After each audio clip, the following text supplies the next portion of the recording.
పేర్ని నాని మీడియాతో మాట్లాడుతున్నారు. ఇప్పుడు లైవ్ చూద్దాం. రామారావుకి వ్యతిరేకంగా ఈనాడు పత్రికలు అచ్చయించటం, రామారావు గారి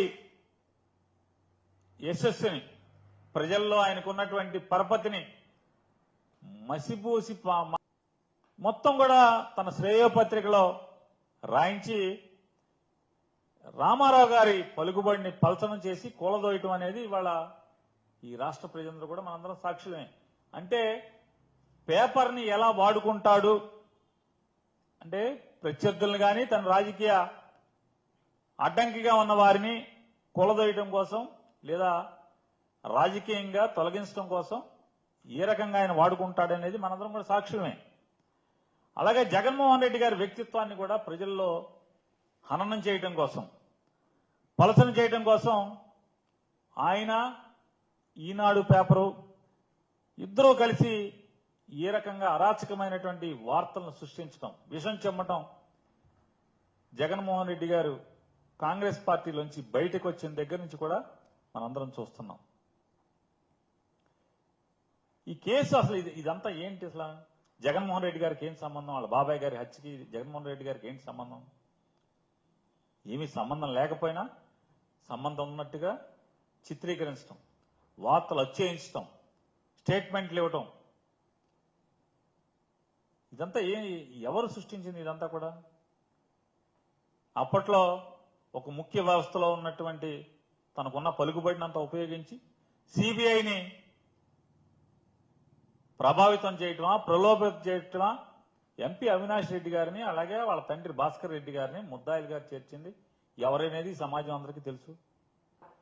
పాత్ర ఎవరిది, సూత్రధారులు ఎవరు, పాత్రధారులు ఎవరు,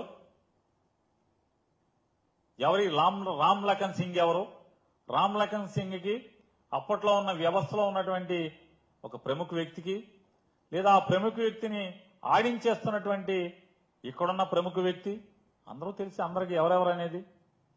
ఇవాళ వాళ్ళని తప్పుగా ఇరికించడమే కాకుండా ఈ తప్పుడు కేసుల నుంచి ఎప్పుడైతే ఇవాళ కాకపోతే రేపైనా నిజం నిలకడమే తెలుస్తుంది. నిజం ఎక్కడికి పోతుంది? రేపు ఈ తప్పుడు కేసుల నుంచి అవినాష్ రెడ్డి గారు కానీ లేదా వీళ్ళు కానీ బయటపడటానికి అవకాశాలు ఎక్కువగా మెండుగా ఉంటాయి. కాబట్టి ఇప్పటి నుంచే ఒకటి డైవర్షన్ పాలిటిక్స్, రెండు విషం చిమ్మి ఎలాగూ వాళ్ళకి సంబంధం లేకపోయినా ఒక ప్రజల్లో ఒక ప్రలోభాన్ని అంటే ఒక అవగాహన అంటే ఓహో ఈ సాక్షులందరూ కూడా చచ్చిపోవటం వల్ల ఈ కేసు పోయిందా అని అనుకోవాలనేటువంటి భ్రాంతి కలగజేసేట్టుగా చంద్రబాబు నాయుడు చేస్తున్నటువంటి ఈ కుట్రని, అలాగే న్యాయ వ్యవస్థలను కూడా ప్రభావితం చేసేట్టుగా ఇంతింత వార్తలు రాయించటం, సంబంధం లేకపోయినా ఈ రాష్ట్రానికి తక్షణ అవసరం ఉన్నట్టుగా రంగన్న గారి హత్య గురించి కేబినెట్ మొత్తం చర్చించడం, హుటాహుటిన ఆగమేఘాల మీద డీజీపీ గారిని పిలిపించుకోవడం, ఇవన్నీ కూడా తన సహజ శైలిలో చంద్రబాబు నాయుడు గారు చేస్తున్నటువంటి కుట్రలో భాగమే, డైవర్షన్ పాలిటిక్స్ లో భాగమే. ఇవాళ రంగన్న గారి మరణాన్ని కూడా రాష్ట్ర రాజకీయాలకి కేబినెట్ లో చర్చించి వాడుకునేటువంటి పరిస్థితులు మనం చూస్తున్నాం. ఇవాళ ఈనాడు పేపర్లో 6 సాక్షులు మరణించారు. వీరందరూ కూడా ఒక ప్లాన్ ప్రకారం చచ్చిపోతున్నారని చెప్పన్నట్టుగా చిత్రీకరించారు. మొదటి సాక్షి అంట నారాయణ యాదవ్, ఈయన జగన్ గారి డ్రైవర్ అని చెప్పి రాశారు.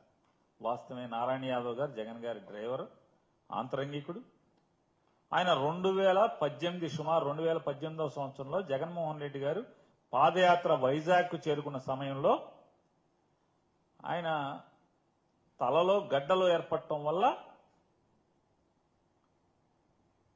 ఆయన అకస్మాత్తుగా అపస్మార స్థితిలోకి వెళ్తే అక్కడి నుంచి ఆయనకి ఎన్ని ఆపరేషన్లు జరిగినాయి, ఎంత వైద్యం జరిగింది, ఆ వైద్యం చేయించింది ఎవరు, చివరికి ఆయన 2019లో ఆయన మరణించిన పరిస్థితి అయితే, రెండోది అసలు ఈ నారాయణ యాదవ్ గారు ఈ కేసులో సాక్షి కానే కాదు.